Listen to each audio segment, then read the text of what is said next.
You know that moment when you are almost at your front door and you hear a familiar voice say your name. You turn with a smile that appears quickly, like it was waiting behind your teeth. Your shoulders lift just a little, even if you do not notice it. The conversation is normal. Friendly, light, nothing that should matter.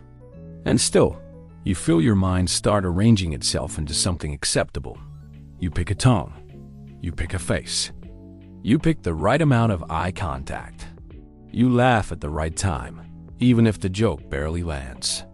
You leave the interaction, and your body acts like it's been holding a posture for too long. Not dramatic, just tired. You crave quiet in a way that feels almost physical. And you wonder, privately, why something so small can cost so much. If you have ever felt that, it makes sense. People often assume this means you do not like people, or that you are shy, or that you are socially anxious. Sometimes they say you are introverted, like that explains everything. And sometimes they go sharper than that, calling you awkward, cold, or stuck up. But the truth is, you can be warm and still get drained. You can be friendly and still need recovery. You can be good at conversation and still feel like it takes something out of you. That is the part most people miss. They think exhaustion means incompetence. In a lot of cases, it means effort. Small talk looks like nothing from the outside, but it can be a lot on the inside. It is not a character flaw. It is a pattern your brain and body learned, and has a logic.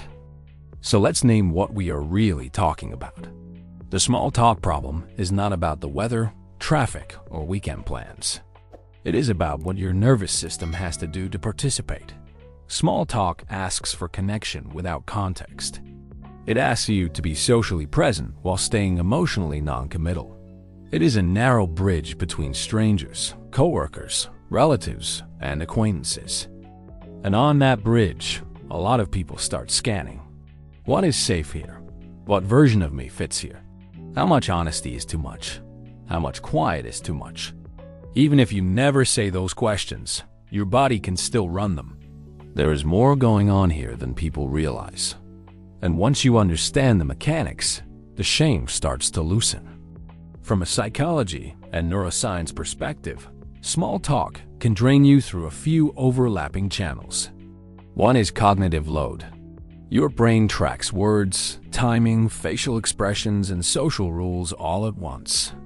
Another is social evaluation pressure. Even when nobody is judging you, your mind may still anticipate being judged, and that anticipation costs energy. Another is self-monitoring, the constant internal editing of how you sound and how you seem. Research on impression management and social stress suggests that monitoring yourself under perceived evaluation can increase mental fatigue. You do not need to memorize the studies for the truth to apply. You can feel it in your body. Tight chest, slightly shallow breath, that subtle push to be on. If this kind of explanation feels like it finally fits, you can subscribe, because I make more videos that put calm language to the experiences people usually carry alone. But for now, stay here with the main idea. The drain is not the talking. The drain is the invisible regulating and predicting happening underneath it. Now let's mix in something more personal, because this is rarely just temperament. A lot of people who get drained by small talk learned early that being readable mattered. Maybe someone in your world was unpredictable, and you became skilled at scanning mood. Maybe you were rewarded for being polite, agreeable, and low maintenance. Maybe you were the kid who did not want to add stress to the room. Or maybe you were sensitive by nature, and you noticed more than others noticed. So you learn to manage what you showed. Over time, that becomes a survival strategy. Not a preference, a strategy. Your nervous system learns, if I can keep things smooth, I will stay safe and connected. Small talk is basically smoothness training. So when you do it, you are not only exchanging words, you are managing belonging. And belonging has always been a serious need, even when the conversation is not serious. Does that land? Can you feel how your body treats casual as important because it is tracking connection. This is where people often get stuck in judgment. They tell themselves, I am being weird. Everyone else can do this. Or they tell themselves, I am lazy. I should be able to handle a quick chat. Or they swing the other way and decide everyone else is fake. None of those stories are accurate, and none of them help. Being drained by small talk does not make you better than people who enjoy it. Enjoying small talk does not make someone shallow or uncurious. Different people use social contact differently. For some, it is play. For others, it is regulation. For others, it is work. No side is right. No side is wrong. The only mismatch is when you force yourself to run a social operating system you do not have. And then you blame yourself for the lag. Here is the surprising part that can change how you see yourself. Small talk can be exhausting precisely because you are skilled at it. If you are attuned, you can sense what the other person wants the interaction to be. So you match it. You mirror energy. You smooth edges. You keep the tone light. And the more you can do that, the less anyone notices the cost. This is the paradox. The strength is social intelligence. The cost is self-disconnection. Because while you are managing the space between you and them, you may not be living inside yourself. Let me ask you something, and do not rush to answer. When you do small talk, are you actually present, or are you performing presence? Do you feel your feet on the ground, or do you feel like you are watching yourself from a slight distance? That distance is exhausting. It is the body's way of saying, I am here, but I am also protecting myself. This also explains why deeper conversations can feel easier than casual chatter. Depth gives you context. It gives you truth. It reduces guessing. When someone speaks honestly, your brain does not have to simulate as many possibilities. You can relax into what is real. Small talk, on the other hand, can feel like a social maze with invisible rules. Work small talk has codes about competence and likability. Family small talk has codes about loyalty and not rocking the boat. Stranger small talk has codes about safety and politeness. If you carry social anxiety, those codes can feel like a pop quiz you did not study for. And even if you do not call it anxiety, your body may still tighten under the uncertainty. If you want, share in the comments where small talk drains you most: work, family, or random public run-ins. Because naming the setting often reveals the real trigger. Just noticing the pattern is not small. It is the start of being on your own side. Now, I want to be careful here. If small talk drains you, it does not automatically mean you have anxiety, trauma, or a disorder. It can, but it does not have to. Sometimes it is simply a mix of sensitivity, attention, and an honest preference for meaning. But if you have spent years masking people-pleasing or managing other people's comfort, the drain makes even more sense.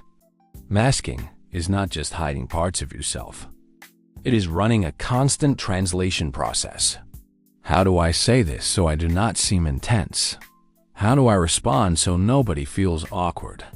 How do I exit without looking rude? That translation takes energy, and it is often invisible even to you until you finally stop. Have you ever noticed that you feel more tired after a polite conversation than after an honest one? That is not irrational. That is your system responding to the cost of constant editing. So what do you do with this without turning it into another way to pressure yourself? Not a makeover. Not a mandate to become extroverted. Just a gentler way of moving through the world you already live in. One helpful shift is giving yourself permission to be slightly less smooth. Not rude, not harsh, just less polished. A tiny pause before you answer. A breath that you do not hide. A moment of silence that you do not rush to fill. Another shift is building a simple exit line you can say with warmth. Something like, "It was really good to see you. I'm going to step away for a bit." No big explanation. No apology. And if you feel a wave of guilt, notice it with curiosity. Guilt often shows up when you stop over-functioning. What if your need for quiet is not a problem, but information? What if it is your body saying, I want connection, but I also want to stay real? This is the emotional part I do not want you to miss. You are not broken for getting tired. You are not antisocial for needing recovery. You are not too sensitive for wanting conversations that feel grounded. Your brain is doing what brains do. It is trying to keep you connected and safe at the same time. Sometimes the way it does that is by monitoring everything. That can be a gift. It can also be a burden, and you are allowed to care for the burden without throwing away the gift. Maybe the goal is not to love small talk. Maybe the goal is to stop treating your exhaustion as evidence that something is wrong with you. Because once you stop arguing with your own system, you can start working with it. You can choose your social doses. You can build quiet into your day the way you build meals into your day. And you can let your need for depth be a real need, not an embarrassing quirk. If this video gave you a quiet kind of relief, you can subscribe for more reflections like this, the kind you can come back to when you are tired of explaining yourself. And if you want to help other people feel less alone, share a comment about what drains you most. Is it the masking? Is it the guessing? Is it the noise and the speed? Or is it the feeling that you cannot be fully yourself until you are back in your own space? You do not have to fix your personality to make life easier. You just have to stop mislabeling your needs. Small talk is not always small, especially for a nervous system that takes belonging seriously.